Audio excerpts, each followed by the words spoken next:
En el presente vídeo continuamos con la explicación del primer apartado del tema 2 de Derecho Penal. En concreto, en el último vídeo nos quedamos en la antijuridicidad, por tanto, en el estudio de los elementos del delito. Vamos a estudiar ahora la culpabilidad.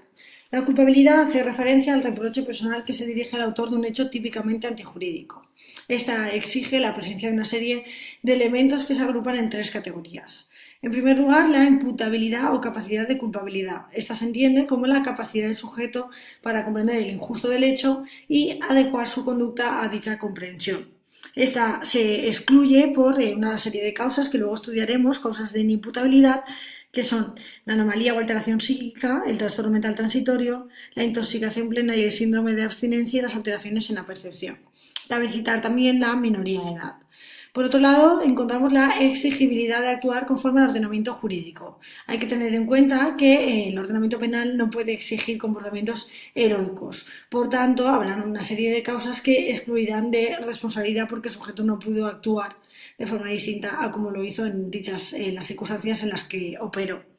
Son los supuestos de inexigibilidad, que son el estado de necesidad excusante y el miedo insuperable.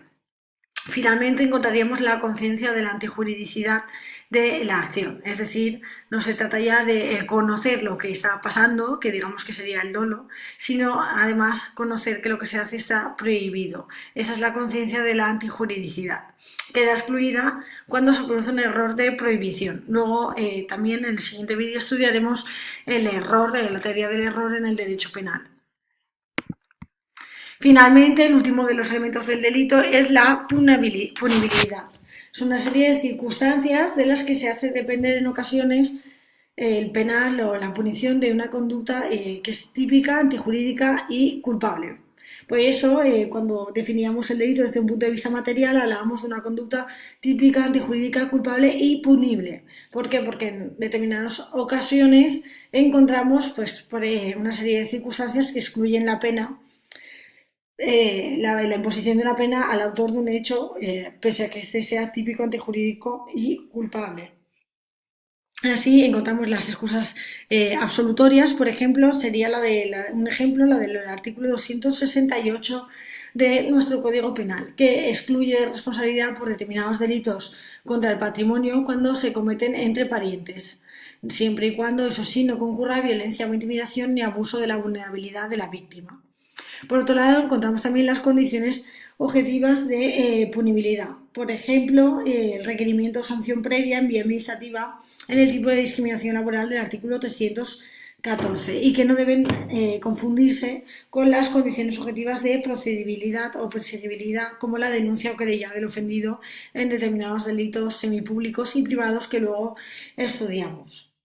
También encontramos finalmente las inmunidades e inviolabilidades. Es inviolable la persona a la que no se le puede exigir responsabilidad criminal por todos o algunos delitos. Por ejemplo, en nuestro sistema es inviolable la persona del rey, de acuerdo con el artículo 56 de la Constitución. Cabe destacar igualmente la inmunidad de diputados y senadores. Bueno, estos son además inviolables por las opiniones manifestadas en el ejercicio de sus funciones en la Cámara. Y en cuanto a la inmunidad, esta consiste en que solo pueden ser perseguidos en caso de delito flagrante y no pueden ser inculpados ni procesados sin la previa autorización de la Cámara respectiva, es decir, se debe pedir el suplicatorio. Vamos a pasar ahora a la clasificación o al estudio de las clases de delitos o clasificación de las infracciones criminales. Hay que tener en cuenta ante todo que existen 50.000 clasificaciones en función de múltiples puntos de vista. Por tanto, bueno, vamos a hacer referencia a algunas de las más conocidas. Desde el punto de vista de su gravedad, es el artículo 13 del Código Penal el que distingue entre delitos graves, que son aquellas infracciones que la ley castiga con penas graves, menos graves, que son las que castiga con penas menos graves, y leves, que son las que castiga con penas leves. El propio Código nos dice en el artículo 13 que cuando la pena, por su extensión, puede ser incluida entre las graves y menos graves, la infracción se considera como grave. En cambio, cuando pueda ser como leve y menos grave, el delito se considerará en todo caso como leve, es decir, nos vamos a los extremos. Finalmente, tener en cuenta que es el artículo 33 el que establece la clasificación de las penas en graves menos graves y leves, atendiendo a su naturaleza y duración. Por otro lado, desde el punto de vista de su naturaleza, distinguimos entre delitos comunes, que son aquellos que lesionan bienes jurídicos individuales, como la libertad, la vida; políticos, que lesionan un bien jurídico constituido esencialmente por el interés de la comunidad, el mantenimiento de una determinada organización de las relaciones que tenían los poderes públicos, por ejemplo, sedición y rebelión; y delitos sociales, que son aquellos, por ejemplo, contra la hacienda pública o la seguridad social. Por otro lado, se distinguen entre delitos comunes y especiales, siendo los primeros aquellos previstos en el Código Penal y los especiales, pues los previstos en leyes penales especiales.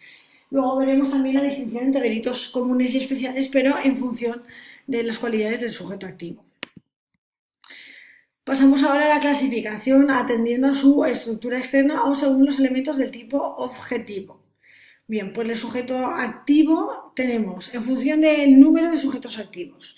Unisubjetivos, conceptualmente basta la intervención de un único sujeto para que el delito pueda cometerse, aunque puedan intervenir varios; y plurisubjetivos, que son aquellos en los que el tipo, para poder cometerse, exige la presencia necesariamente de varias personas. Por ejemplo, rebelión o sedición.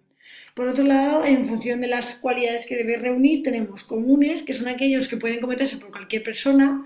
En estos casos el código simplemente hace referencia a el que utiliza esta expresión, por ejemplo, el que matare a otro, cualquier persona, puede ser ese autor, es el que mata a otro; o especiales, que son aquellos que sí requieren una cualidad o condición especial en el sujeto activo. Por ejemplo, la autoridad o funcionario público que dictare resolución injusta, etc. En estos casos, estos delitos pueden ser propios o impropios. Propios son aquellos que carecen de correspondencia con un delito común, es decir, no existe forma delictiva para el caso de que el delito fuera cometido por un particular, es decir, no sería delictiva; y especiales impropios, que son aquellos en los que existe el delito especial para el caso de que se cometa por una autoridad o funcionario público, pero también el delito común en correspondencia con este para el caso de que sea cometido por un particular, en cuyo caso la conducta no es impune, sino que normalmente se castiga en menor medida. Por acción u omisión. Desde el punto de vista de la acción delictiva tenemos los delitos de comisión o activos y los de omisión. Bueno, esta distinción ya la hemos estudiado con anterioridad.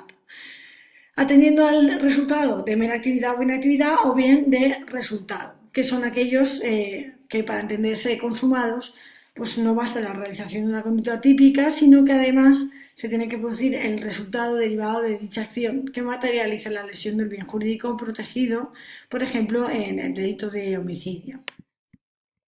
En función del número de actos simples, tenemos una única acción que integra la infracción de la norma, o compuestos.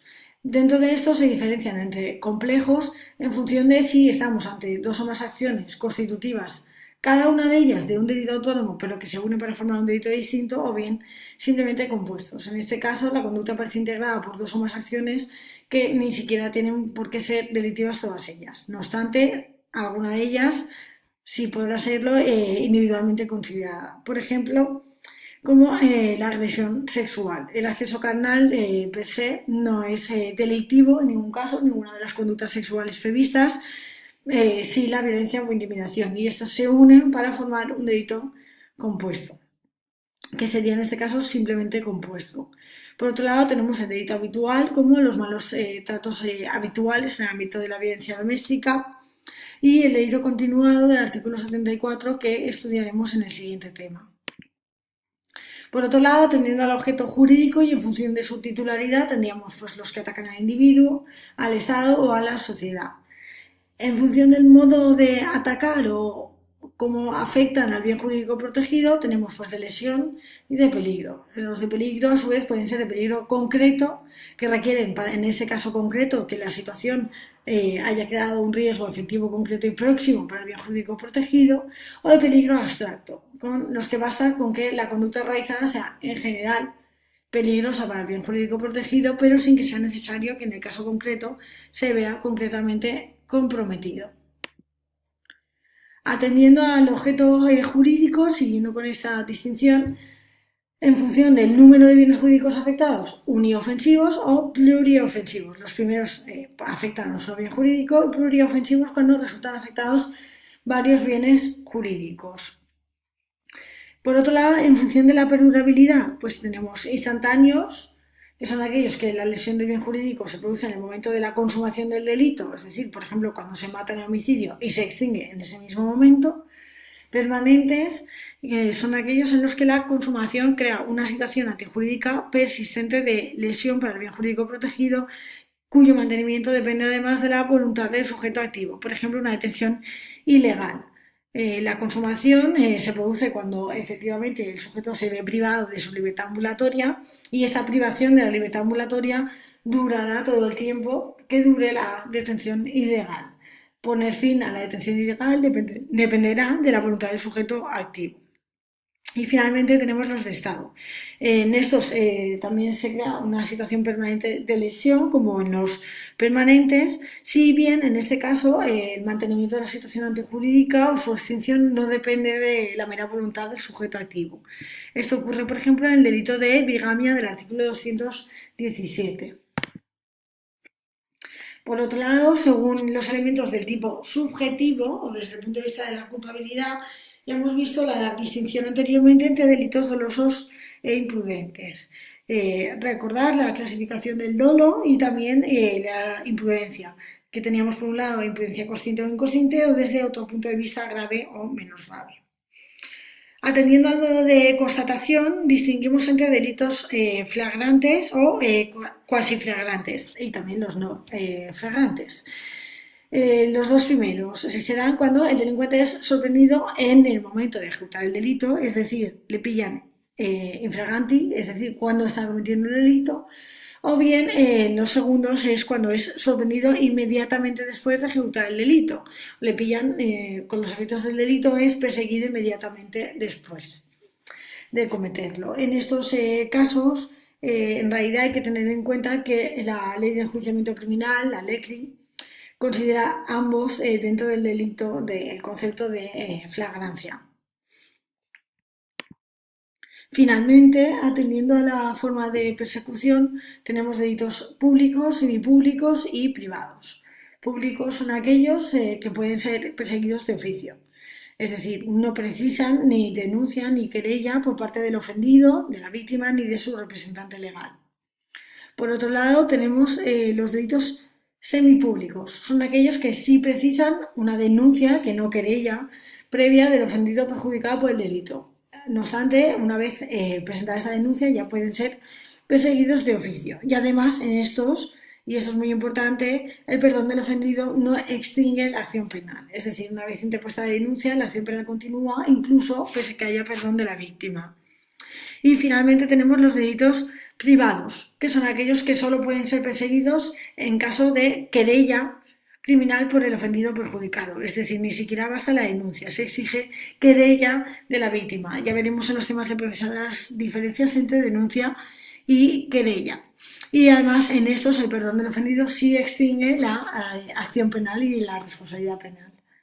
Estos son solo los de injurias y calumnias.